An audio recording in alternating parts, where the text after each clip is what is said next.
કાર્યક્રમ શું છે, કયા કારણોસર છે અને શું કહેવામાં આવ્યું એમના તરફથી? બિલકુલ જેવી રીતના દિલ્હીમાં છાત્રો ઉપર લાઠીચાર્જ થયું છે, ખરેખર નિંદનીય છે.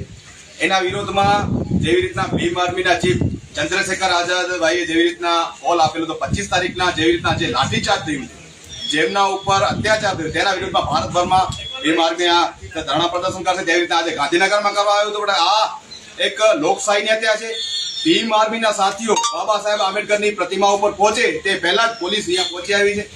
એ હદ સુધી કે મહિલાઓને કુદરતી હાજત પર જવા માટે રોકવામાં આવી રહ્યા છે. તો ખરેખર નિંદનીય છે. જેવી રીતના પોલીસે ત્યાં લાઠીચાર્જ કર્યો, હું તો કહેવા માંગુ છું કે પ્રદર્શનકારીઓ એકદમ પીસફુલ પ્રોટેસ્ટ કરી રહ્યા છે. કોના હાથમાં લાકડીઓ હતી? પોલીસના હાથમાં લાકડીઓ હતી.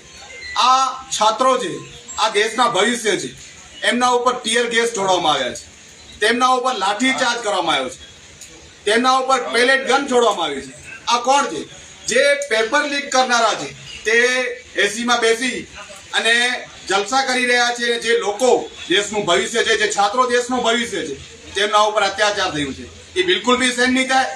જે પણ લોકો આ પેપર લીકની સનોડીમાં હોય એની સાથે જે માંગણીઓ છે, જે જંતર મંતરમાં જે માંગણીઓ છે, કે જ્યાં સુધી ધર્મેન્દ્ર પ્રધાન રાજીનામું નહીં આપે ત્યાં સુધી આ પ્રોટેસ્ટ ચાલુ રહેશે.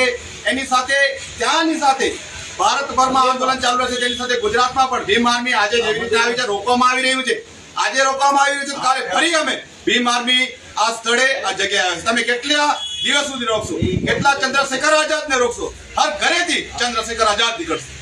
પ્રશાસન દ્વારા શું કહેવામાં આવ્યું છે? આ વસ્તુ કેટલા સુધી યોગ્ય છે કે એક નિયમ છે કે જ્યાં પ્રોટેક્શન જગ્યા હોય જ્યાં આપણે પ્રદર્શન કરીએ, અહીંયા અમે જ્યાં રોકાણા છીએ મંદિરમાં, જ્યાં મંદિરમાં રોકાણા છે અહીંયા પોલીસની બે ગાડીઓ આવી જાય, અહીંયા પોલીસની ગાડીઓ આવી જાય, અમને પગ પર મારી રાખવા નથી. એ કેટલા આજે યોગ્ય છે? જે જગ્યા ઉપર હજી અમે જવાના છીએ અહીંયાથી ભલે અમને રિટર્ન કરે. અહીંયા એમનો શું છે? જ્યાં રોકાણા છીએ લેડીઝને કુદરતી હાજર જવા માટે નથી દીધું લેડીઝોને. આપણે કોઈ લેડીઝ છે ને આપણી મા બેન છે. એટલે આ બધું થઈ રહ્યું છે, ખોટું થઈ રહ્યું છે. ભીમ આર્મી લડશે ને લડશે. જે હરીફભાઈ શું કહેવા માંગો છો આ વિષય પર? જે કહેવાય કે સંવિધાનની કે આપણા અધિકાર મૂળભૂત આર્ટિકલ 19 એવું કહે છે કે right to speech, right to freedom. તો મૂળભૂત અધિકારનું હનન થઈ રહ્યું એવું લાગી રહ્યું તમને? હા સાહેબ, આ લાગી રહ્યો નહીં, લાગ્યો જ છે. જ્યારે સવારના 7 વાગ્યાથી પોલીસની ગાડી આજુબાજુ ફરતી હોય, જાણે કેમ કોઈ આતંકવાદી અંદર ઘૂસી આવ્યો ગાંધીનગરમાં. તો ગાંધીનગરની અંદર આ એક તો પ્રોટેક્ટને લીધે અમે નીકળ્યા છીએ. તો અમારે કોઈ આ સમાજથી કે કોઈ વ્યક્તિથી તકલીફ નથી. અમને તકલીફ કેનાથી છે કે જે પણ ઘટના બની છે એને લઈને છે. એટલે આ પણ જે પોલીસ અત્યારે રિટર્ન કરવાની વાતો કરે છે, તો આ એને કઈ મગજમાં એવું સમજે છે કે અમે ગાંધીનગર ઉપાડી લેશું. પણ એને ખબર નથી કે ભીમ આર્મી આખા ભારતમાં છે. ભીમ આર્મી હર જગ્યાએ આંદોલન કરશે અને ઠેર ઠેર જગ્યાએ રસ્તા રોકશે.